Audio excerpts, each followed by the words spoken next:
जय Hind. चौरगाथा career अकॅडमीवरती तुम्ही सर्वांचं स्वागत. या यूट्यूब चॅनलवरती मी दीक्षा तुम्हाला ग्राउंड प्लस लेखी याचं बेसिक टू ॲडव्हान्स या सांगणार आहे. बेसिक टू ॲडव्हान्समध्ये ग्राउंडचं जर बेसिक बघितलं तर सुरुवातीला आपण किती महिन्यामध्ये कंप्लीट होईल, स्टडीचं पण तसंच असतं. किती महिन्यापर्यंत पोर्शन कंप्लीट होईल, करायला पाहिजे, कुठली स्टडी करायची, कुठले बुक्स वाचायचे किंवा कुठल्या नोट्स काढायचे, ह्या सगळ्या या आपल्या यूट्यूब चॅनलवरती तुम्हाला मिळणार आहेत. त्याच्यामुळं या यूट्यूब चॅनलला सबस्क्राईब करा, शेअर करा, फॉलो करा, कमेंट करा आणि इतरांपर्यंत हा व्हिडिओ नक्की शेअर करा. तर आपण बेसिकमध्ये ग्राउंड बद्दल माहिती बघणार आहोत.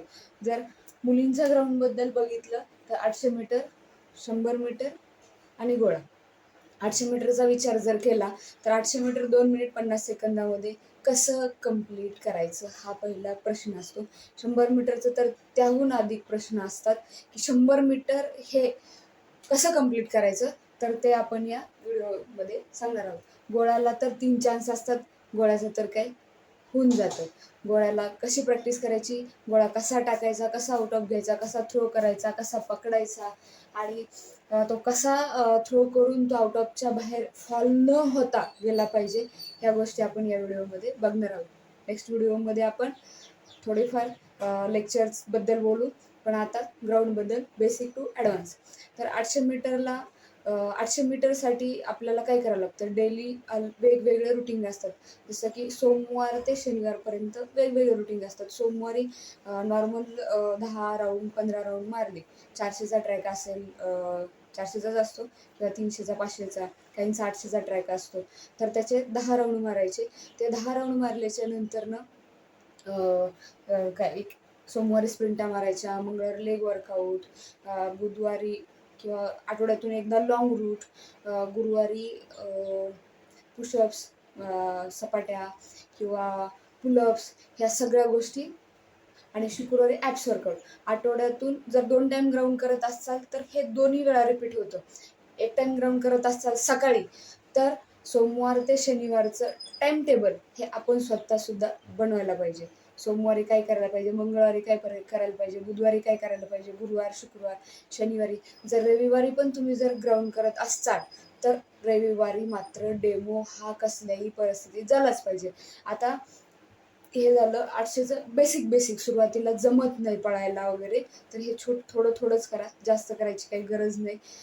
परत 100चं जर केलं तर 100चे स्पीड वर्कआउट करायचे. शॉर्ट हायनी, फुल हायनी, लॉंग स्टेप वगैरे जे काय असतात त्या करायच्या. गोळा फेकला मात्र पुशअप्स, पुलअप्स, नंतर जे गोळ्याची जे थ्रो करण्याची टेक्निक असते, या सगळ्या गोष्टी महत्त्वाच्या असतात. त्याशिवाय गोळा आउट ऑफ जात नाही. मुलींना 6 मीटर गोळा फेकायचा असतो. गोळ्याचं वजन असतं 4 किलो. तर ते पण एकदम इझी आहे. माझ्या 8 दिवसात गोळा आउट ऑफ कसा जाईल, ह्या सगळ्या गोष्टी मी नेक्स्ट व्हिडिओमध्ये दाखवेल तुम्हाला किंवा सांगेल. आउट ऑफ गोळा कसा टाकायचा किंवा कसा थ्रो करायचा, 800 मीटर स्टार्ट टू एंड कसं करायचं, हे 800 मीटरला पण सांगितलं जाईल. 100 मीटरला सगळ्यात बेसिक जो रूल आहे, 100% मुलं मुली जे चूक करतात 100 मीटरला, ती चूक म्हणजे स्टार्टला शिट्टी वाजवल्यावरती कसं पळायचं, हिथंच बहुधा 100% मुलं आणि मुली चुकतात. तर त्याचं कारण, आपण ज्या वेळेस रनिंगची प्रॅक्टिस करतो 100 मीटर्स, त्यावेळेस एखाद्याला गो म्हणायला लावायचं, सेट अँड गो. हे जरी म्हणायला लावलं तरी आपल्याला कळतं. किंवा एक क्लॅप जो असतो तो क्लॅप मारायचा, कारण क्लॅपच असतो बाहेर, क्लॅपर असतो बाहेरच्या ठिकाणी. काही ठिकाणी शिट्टी असते, पण बेसिक म्हणजे सेट आणि गो म्हणल्यावरतीच काही निघता येत नाही. तिथंच काही मायक्रो सेकंद जातात, परत एंडला पण जातात, तिथंच सेकंद 2-3 वाया जातात. मग आउट ऑफ मार्क मिळत नाही. तर ते कसं करायचं हे आपण बेसिक टू ॲडव्हान्स सांगणार आहोत. त्यामुळं शेवटपर्यंत हा व्हिडिओ बघायला विसरू नका. आता गोळ्याचा विचार जर केला, गोळ्याला 3 चान्स असल्यामुळे गोळा एकदम बेसिक आहे. बेसिक म्हणण्यापेक्षा गोळ्याला जास्त डोकं लावायची गरजच नाही. हा वर्कआउट करा, ते वर्कआउट करा, सेट गो म्हणा, स्प्रिंटा मारा किंवा असं काही नाही आहे गोळ्याला. गोळ्याला जी टेक्निक असती, हिथं पकडायचा का हिथं पकडायचा हे माहिती असलं पाहिजे. हिथं पकडल्यावरती गोळा आउट ऑफ जातो. जर हिथं नाही पकडलं तर गोळा आउट ऑफ जात नाही. काही काही हिथं पकडतात, हिथं नाही पकडायचा तर तो हिथं पकडायचा असतो गोळा, जेणेकरून तो गोळा आउट ऑफ जातो. थ्रो करताना पण पायाची स्टेप पण महत्त्वाची असते. घेतला गोळा आणि टाकला असं नाही आहे त्याच्यामध्ये. गोळा जर टाकायचा असेल तर एकदम बेस्ट टेक्निक म्हणजे एकदम ग्रिप हातामध्ये पाहिजे. त्यासाठी पुशअप्स मारा, बाकी काही नाही केलं तरी चालतं गोळ्यासाठी. फक्त पुशअप्स मारायचे आणि गोळा पकडताना टेक्निक डोक्यामध्ये ठेवायची, एकदम शांत डोकं ठेवायचं आणि थ्रो करायचा, म्हणजे गोळा आउट ऑफ जातो. बेसिक आहे हे, एवढं काही लोड नसतो. तरी पण 99% मुलींचा गोळा आउट ऑफ जात नाही. 5, 10, 12, 5, 10, 12 इथपर्यंतच गोळा जातो. त्याच्या पुढं गोळाच जात नाही. 10 मार्क घे, 5 मार्क घे, नंतर 12 मार्क घे, 3 मार्क घे. का? का तर त्याचं कारण त्यांनी टेक्निककडे त्या लक्ष देत नाहीत किंवा टेक्निक शिकत नाहीत. ही महत्त्वाची गोष्ट असते. तर त्यासाठी ते पण आपण बेसिक टू ॲडव्हान्समध्ये शिकवणार आहे, की गोळा कसा फेकायचा, कसा थ्रो करायचा किंवा 100 मीटरला कसा स्टार्ट आणि कसा एंड करायचा. हे सर्व काही या आपल्या यूट्यूब चॅनलवरती मी शिकवणार आहे. शौर्यगाथा करिअर अकॅडमीचा जो हा काही ॲप आहे, यूट्यूब चॅनल, तर याच्यावरती नक्की बघा. आणि नेक्स्ट व्हिडिओमध्ये मी तुम्हाला भरपूर काही आणखीन बेसिकपर्यंत आणखीनपर्यंत मुलांचं 6-6 महिने, वर्ष प्रॅक्टिस करून पण मुला आणि मुलींचं 100 मीटरमध्ये काहीही फरक पडत नाही. आहे असंच चलो भागो, भाग लिया, कर लिया, झालं. मी आज एवढं पळले, मी आज एवढं पळलो, तेवढं पळलो, झालं. पण 100 मीटरकडे काही कुणी लक्ष देत नाही. गोळा आणि 100 मीटरकडे लक्ष देत नाही. तुम्ही 800 मीटर, 1600 मीटर जरी आउट ऑफ केलं तरी तुम्ही गोळा फेक आणि 100 मीटर आउट ऑफ करत नाही. त्याचं कारण म्हणजे तुम्ही एकाच गोष्टीवर लक्ष देतात. स्टडीचं पण तेच आहे. जो सब्जेक्ट तुम्हाला वीक वाटतो त्याच्याकडे पण लक्ष द्या. आणि जो तुमचा कुठलाही क्वेश्चन येऊ द्या त्या सब्जेक्टचा, सपोज जर मराठी व्याकरण जर पकडलं किंवा मराठीचे काही प्रश्न पकडले तर तुम्ही 90% डोळे झाकून त्याचं उत्तर देऊ शकता, ते बरोबर निघेल. तर ते 100% किंवा 99% तरी लिहा. आणि जे 50%, 40% जो सब्जेक्ट आहे त्याला 70-80 पर्यंत तरी न्या. 100% किंवा 99% पण लिहू नका. तरी पण किंवा न्या वाटल्यास, तुम्हाला जर जमत असेल तर, पण त्या सब्जेक्टकडे सुद्धा दुर्लक्ष करू नका. तुम्ही तेच दुर्लक्ष करता, त्याच्यामुळे तुमची जर वेळेस 2-3 मार्कांनी किंवा 10 मार्कांनी तुमची भरती जर वेळेस होते. 2-3 मार्क पण काही कमी नाही आहेत. ते खूप मेहनत घ्यावं लागते तिथपर्यंत जायला. आणि लास्टला 1-2 मार्काने राहिलं की झालं, मग काहीच नाही भेटत. परत 1 वर्ष प्रॅक्टिस करा, परत हे करा, परत ते करा, परत 20-20, 40-40 किलोमीटर पळा, लॉंग रूट आहे, आज इकडे गेलो, आज तिकडे गेलो.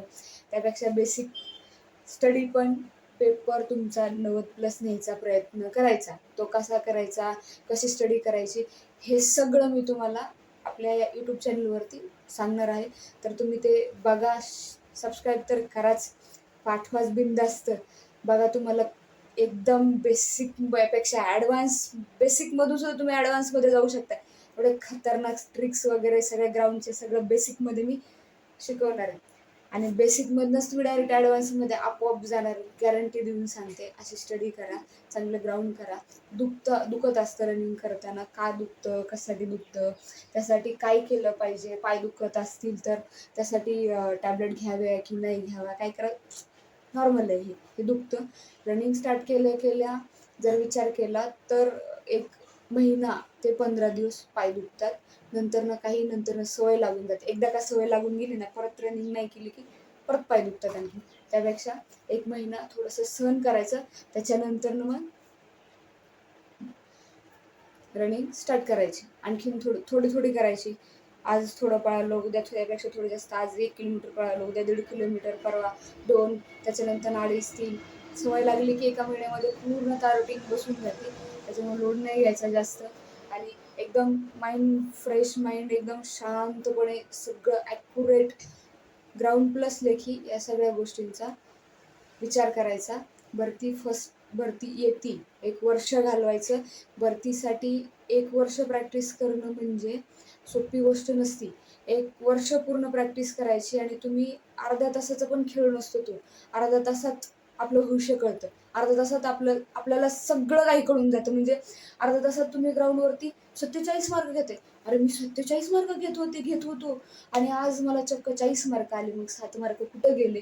तर ते एका वर्षाची पूर्ण मेहनत वाया जाते. त्यामुळं जसं ग्राउंडवरती तुम्ही मार्क घेता, सेम टू सेम तेच मार्क किंवा त्याच्यापेक्षा 2-3 मार्क तरी एक्स्ट्रा आली पाहिजेत ह्याचा विचार केला पाहिजे. हा विचारच सगळ्यात महत्त्वाचा असतो. पेपरला पण तेच असतं. तुम्ही पेपर जर तिथं 90% घेत असाल किंवा 95% घेत असाल मार्क 100 पैकी, तर तुमची तिथं पण तीच आली पाहिजेत. नाहीतर हॉलमध्ये दिले 95 मार्क आणि इकडच्या पेपरच्या हॉलला, ग्राउंडच्या तिकडच्या हॉलला दिले 80-85 मार्क. हे असं बिलकुल पण नाही. कारण 1 वर्ष म्हणजे थोडी गोष्ट नसती. चांगलं मन लावून जर ग्राउंड केलं तर 6 महिन्यात ग्राउंड आणि लेखी दोन्ही मॅच होऊन जातं पूर्ण, इक्वल होऊन जातं पूर्ण. ना ग्राउंड खाली जातं, ना लेखी वर येते, ना लेखी खाली जाते, ना ग्राउंडवर. दोन्ही सेम टू सेम होऊन जातं. तर त्यासाठी थोडं माइंड शांत ठेवायचं. ग्राउंडला गेलं, तिथे गेलं, पण गडबड केली की 4-5 मार्क एकतर हाताने जातात, प्लस पेपरचं बी तेच होतं, ग्राउंडचं बी तेच होतं.